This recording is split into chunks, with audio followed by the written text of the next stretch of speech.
Have you ever wondered if this is the greatest trial humanity will ever face? How did this test begin?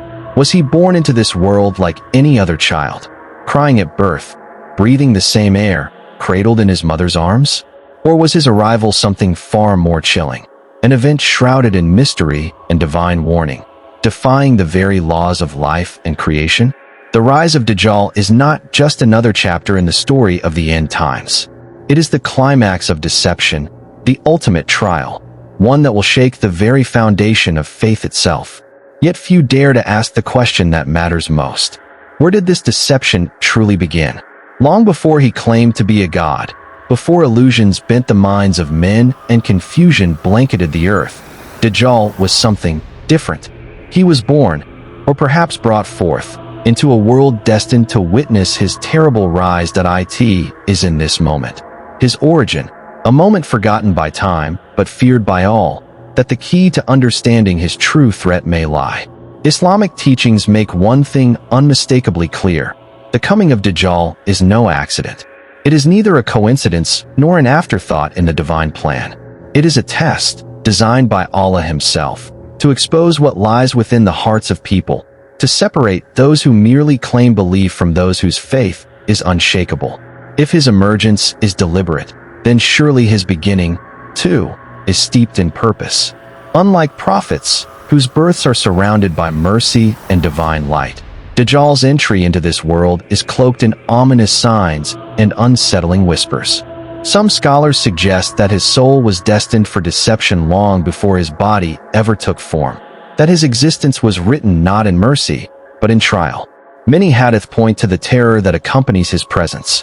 The Prophet Muhammad warned, again and again, that there has never been a trial, from the dawn of creation to the day of judgment, greater than his. So how could a trial so immense, so devastating, arise from something ordinary? How could a soul meant to shake the faith of nations be born as any other child? Surely, something deeper hides beneath the surface of a story. And that brings us to the heart of the mystery. Was Dajjal ever truly human? This question has haunted scholars for centuries. The Quran is silent on the details of his birth, but authentic hadith and the interpretations of classical scholars reveal chilling possibilities. Some believe he was indeed born to human parents, but the child they received was anything but ordinary. According to some reports, a couple long cursed by infertility was finally blessed, or so they thought, with a child. But his birth brought no joy. From the moment he emerged, there was something deeply wrong. His eyes, unnatural. His body, misshapen. His silence, unsettling. Even the air around him felt heavy, suffocating. Animals grew restless. The midwives trembled. And the parents, once filled with hope, fell into a quiet, paralyzing fear. This was no miracle child. This was something else entirely. Something the world was not ready to face. Yet not everyone agrees that Dajjal entered this world as other children do. Another school of thought suggests his origin is not biological at all. They argue that he is a direct creation, brought into being by divine command, much like Adam or the angels. But unlike Adam, who was created in honor, or the angels, formed of light, Dajjal was shaped for deception. His form crafted to mislead, his spirit infused with fitnah. He was brought into existence not as a mercy, but as a test so severe that even the most steadfast hearts would tremble before it. In this view, Dajjal is not a citizen of any nation nor a descendant of any lineage. He is a sign, a trial given flesh, a shadow given breath. Still others offer a more symbolic interpretation. They claim Dajjal is not a single being at all, but the culmination of humanity's collective sin, a living reflection of a world untethered from truth. They argue that he was born the moment humanity began preferring illusion over reality, wealth over righteousness, ego over worship. In that sense, his birth is not just in the past, it is happening still. He grows stronger each time the world drifts further from divine guidance. But no matter the interpretation, whether you see him as a literal child of human parents, a dark creation bound by divine decree, or a chilling embodiment of spiritual decay, one truth echoes through every narration. Dajjal is the greatest trial humanity will ever face. Dajjal is not normal. His very existence bends the rules of creation. His presence was never meant to comfort, but to challenge, to unsettle, to warn. And before he ever spoke a word, his very being was already a whisper of the storm to come. For centuries, the question of his origin, his parents, his birth, has haunted scholars of Islamic tradition. No authentic hadith names them directly, yet narrations and classical commentaries offer chilling glimpses, theories that leave more questions than answers. One of the most discussed views claims that Dajjal was indeed born to human parents, ordinary in appearance, but perhaps not in character. A couple long, plagued by infertility. Years of longing turned into desperation. And when they were finally granted a child, they believed it to be a divine blessing. But from the moment the child arrived, joy turned to dread. The mother, once radiant with the hope of motherhood, felt an unshakable anxiety take hold. The father, proud at first, soon grew distant, disturbed by what he saw. This was no ordinary baby. Accounts describe a child with an abnormally broad chest, unnaturally muscular limbs, and a single, piercing eye that burned with an intensity no one could understand. Neighbors whispered, elders avoided the home, and animals, creatures that cannot be deceived, recoiled in unexplainable fear. Other reports paint a symbolic image of his parents. The father, a tall, broad man, commanding in presence. The mother, frail and bent, her body curved like a question mark, her soul heavy under the weight of what she had brought into the world.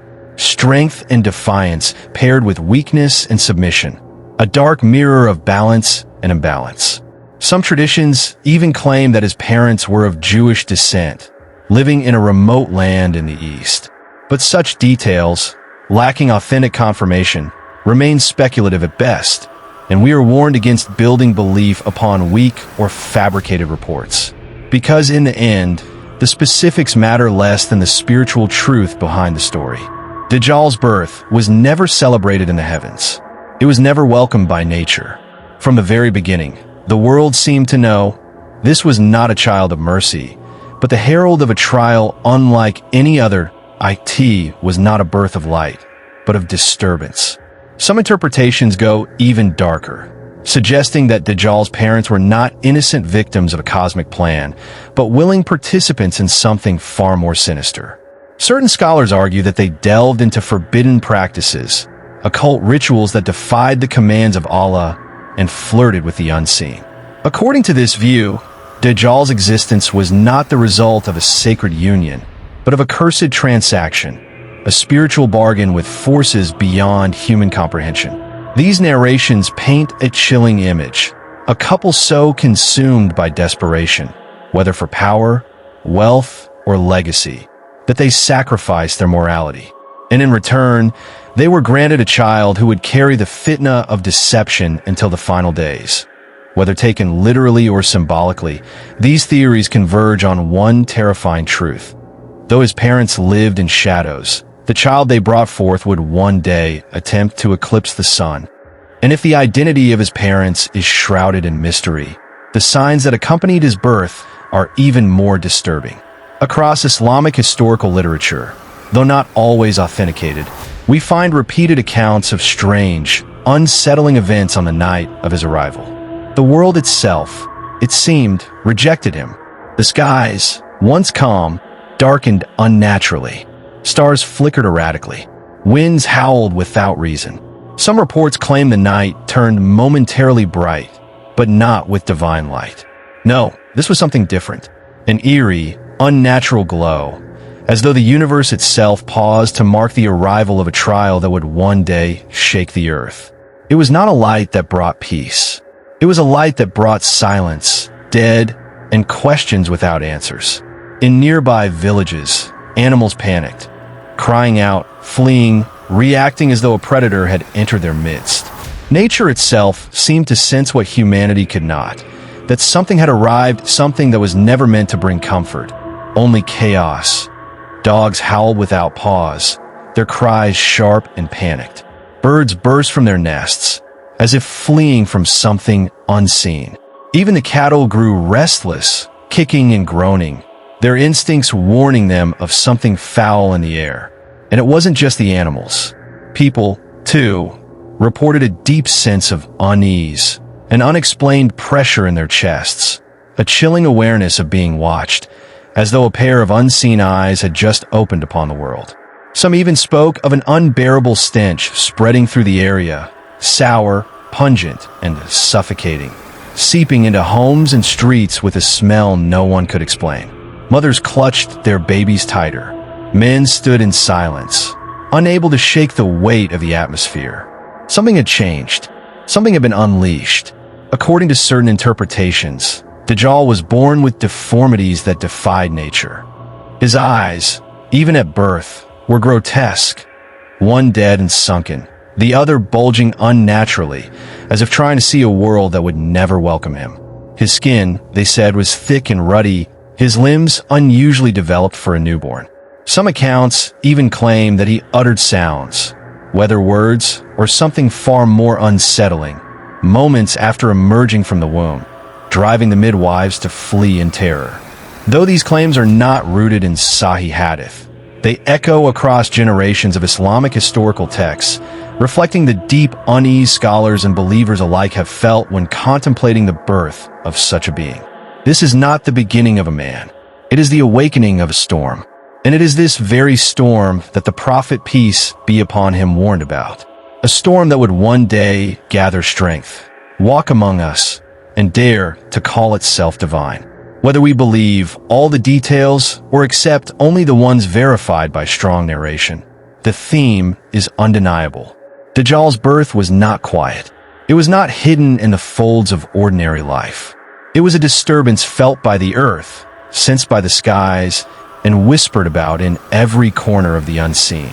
It was a night that history tried to forget, but destiny would never allow to be erased. And it was only the beginning. What if you could recognize the greatest deceiver in history? Not by his words, not by his promises, but simply by looking at him. What if his face, his body, his very form screamed a warning so loud that the soul trembled before the tongue even spoke? That is exactly what the Prophet Muhammad gave us. Not just verbal warnings about Dajjal, but physical descriptions so specific, so haunting that every believer would have the chance to know him for what he truly is. Unlike any ordinary man, Dajjal's appearance is not simply unusual. It is a mirror of his inner corruption. The Prophet described him as one-eyed, but not in a way that could be mistaken or overlooked. His right eye is defective, ruined, hollow, like a withered grape floating in its socket. In other narrations, his eye is blind, dull, and lifeless, offering no light or clarity. It does not function, nor does it inspire trust. His left eye, by contrast, is bulging and sharp, protruding with a gleam that feels more like intrusion than sight.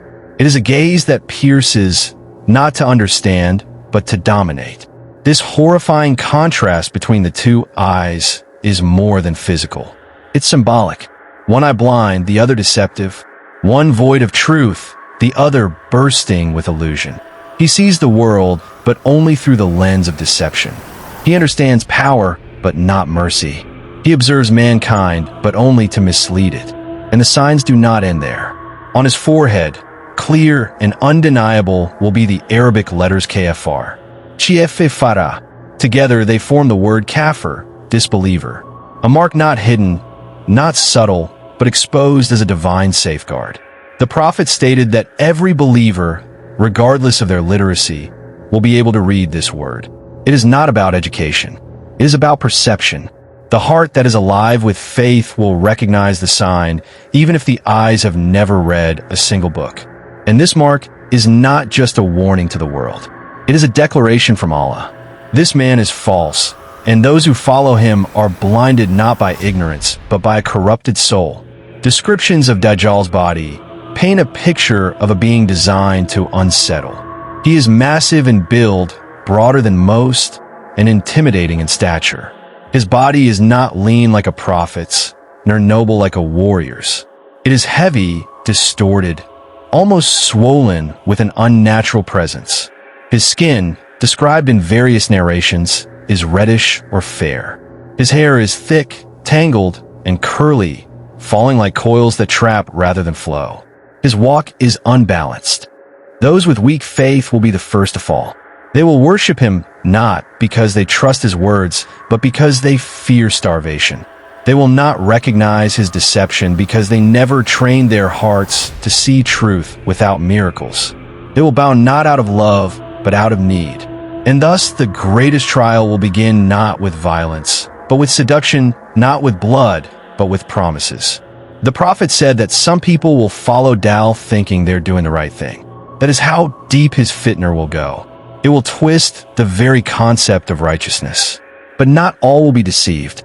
The prophet gave us the tools to resist him. Surah Al-Kahf recited every Friday acts as a shield against his deception. Its verses teach about the unseen, about patience, about trials, about the illusion of worldly power. It is no coincidence that these lessons are the very antidote to Dajjal's lies. Believers who recite and reflect upon it will recognize Dajjal for what he is. Their hearts will not tremble before his illusions. Their eyes will see the deformity behind his mask. And even when tempted, they will remember the words of their prophet. You will not see your Lord until you die. Dajjal's rise will test everything. Our knowledge, our discipline, our sincerity. It will not matter how loudly one claimed to be Muslim. What will matter is how deeply one internalized the truth of La Allah. The emergence of Dajjal is not just a test for those who live to see it. It is a warning for every generation. Prepare your hearts now, so that when the world is turned upside down, you will still be standing upright in faith because the deceiver is waiting and the world is almost ready.